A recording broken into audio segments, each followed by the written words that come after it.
Bonjour, je suis Véronica de l'agence VZ et on m'appelle Madame Mesure.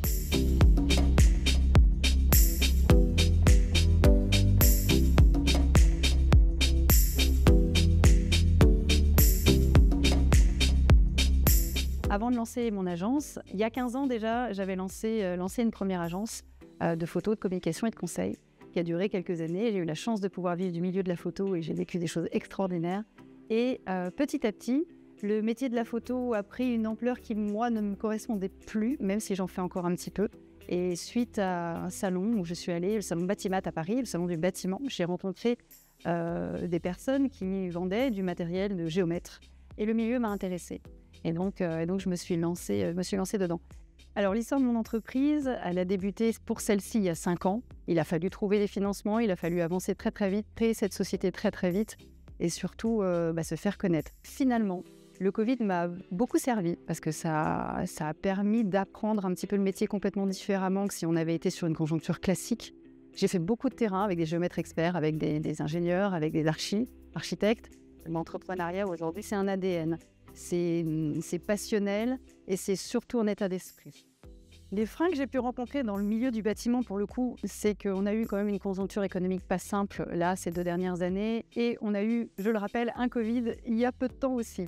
Donc, avec tout ça, il faut pouvoir driver son entreprise et de se dire, bon, il y a ça, il y a des guerres, il y a plein de choses, mais comment moi, je gère mon entreprise, comment je garde le bon état d'esprit, comment je reste positive dans un schéma économique quand même pas sain. Comme je dis souvent, c'est dans l'inconfort qu'on grandit et pas dans le confort.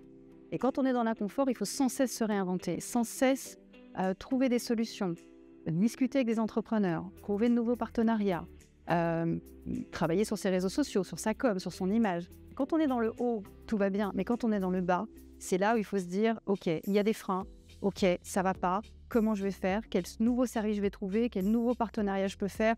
J'appelle du monde, je vais dans les réseaux de chefs d'entreprise, je vais dans des fédérations, voir des conférences, pour qu'au final, je puisse trouver des idées à mettre dans l'entreprise pour avancer le plus rapidement. Ce qui est le plus gratifiant dans mon activité, c'est que j'accompagne des métiers techniques du bâtiment et de l'industrie, des architectes, des experts, des bureaux d'études, quelques ingénieurs. Je les accompagne sur des gros projets, ou même des petits, de rénovation, de réhabilitation. Le scanner tourne à 360 degrés. Tous ces scans, je vais les assembler, les traiter entre eux pour créer finalement la 3D du bâtiment. On va pouvoir redessiner dessus des plans 2D ou des maquettes 3D. On a quelque chose de précis au millimètre. De l'autre côté, aller aussi sur des lieux qui sont quelquefois fermés au public, des lieux historiques. Je peux faire des petits appartements comme des châteaux, des manoirs. Quand vous avez un manoir de 400 ans, que vous rentrez dedans, que vous prenez le grand escalier central tout en bois, là, il y a toute l'histoire qui vient avec vous quand vous êtes dedans toute seule. En plus, ça fait drôle quelquefois. Le parcours à suivre pour lancer son agence, comme j'ai toujours, votre marché, il est dans la vraie vie. Il n'est ni sur un tableau, ni devant un ordinateur, ni derrière un téléphone sur les réseaux sociaux. Ça peut vous nourrir, ça peut vous aider à réfléchir, mais allez à la rencontre des gens. Le parcours est simple. Ce que je conseille souvent quand on vient me voir en me disant « qu'est-ce que je dois faire ?» Je dis « créez une petite auto-entreprise d'abord, vérifiez un petit peu, testez votre marché. » C'est important déjà de savoir, 1, qui vous êtes, 2, votre marché, allez à la rencontre d'entrepreneurs. Ne vous faites pas trop conseiller aussi, quelquefois par la famille, les proches, parce qu'ils peuvent vous mettre des freins, c'est leurs propres peurs qui vont aussi retranscrire sur vous. Alors après, si vous avez un gros projet, il faut monter une société qui a besoin de fonds, on est dans un autre monde. Si vous avez une idée particulière, allez-y.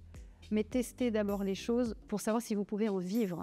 Alors, j'ai suivi une formation chez Créactif et j'ai adoré parce que ce que je reproche souvent dans le monde de la formation, c'est qu'il y a différents niveaux. Et quand on a déjà un niveau avancé sur certains sujets, on peut vite s'ennuyer. Et c'est pas ce qui m'est arrivé avec Créactif, au contraire. Je me suis très très bien entendue avec la formatrice, elle était super, elle avait une grosse connaissance des outils. J'ai fait une formation sur l'e-référencement et ça m'a apporté des outils pour moi, pour travailler sur mes mots-clés, pour avancer sur certains sujets, des outils que je ne connaissais pas. Un enseignement que j'ai appris en faisant cette formation-là, c'est vraiment d'aller chercher les bons outils parce que ça évolue très vite. Et si on n'est pas au courant de tous les derniers outils qui sortent, on a beau chercher, y passer des heures, honnêtement, autant prendre une bonne formation avec le bon organisme de formation et se former avec quelqu'un qui a des connaissances. Comme on dit, si vous pensez que la connaissance coûte cher, imaginez ce que va vous coûter l'ignorance.